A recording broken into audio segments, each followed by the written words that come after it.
good, guys. There's no breeze. It could be any one of these tunnels. Hello! Please.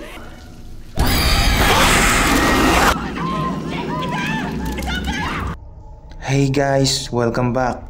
Sa video na ito ay pag-uusapan natin ang mga crawlers na na-featured sa 2005 na palabas, The Descent, at 2009 The Descent Part 2. Ang mga crawlers ay mga humanoid creatures na nakatira sa isang malawak at di pa nadidiskubreng kuweba sa Appalachian Mountains sa North Carolina. Pinaniniwalaan ng mga nilalang na ito ay mga dating caveman na doon na namalagi sa kuweba at doon na rin sila nag-evolve. Dahil dito, nag-evolve ang lahi nila base sa kung ano ang kalagayan nila sa loob ng kuweba. Ang mga crawlers ay bulag ngunit sobrang talas ng kanilang pandinig. May kakayahan din silang kumilos ng sobrang bilis kumpara sa isang normal na tao.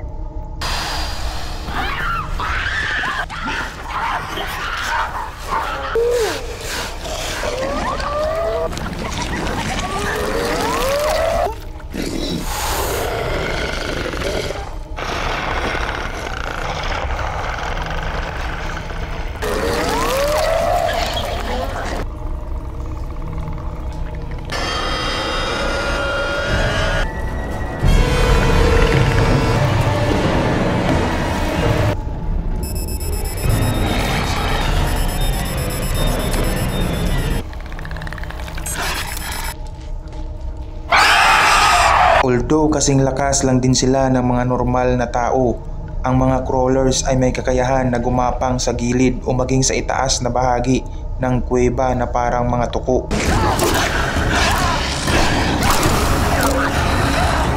They're totally blind. They use sound to hunt with, like a bat. And they've evolved perfectly to live down here in the dark.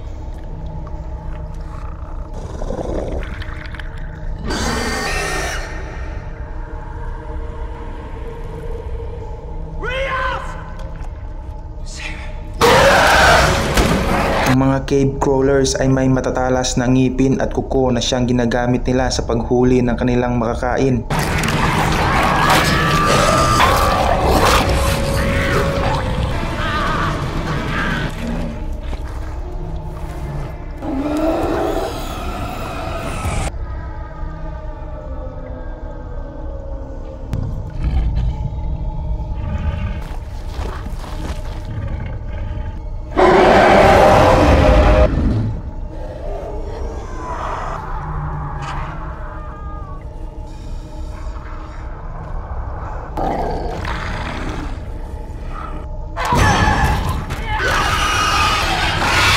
So guys, hanggang dito lang muna ang video natin ngayon. Huwag sanang kalimutang i-hit ang like and subscribe button para mas updated kayo sa mga bago nating uploads. Hanggang sa muli, thanks for stopping by.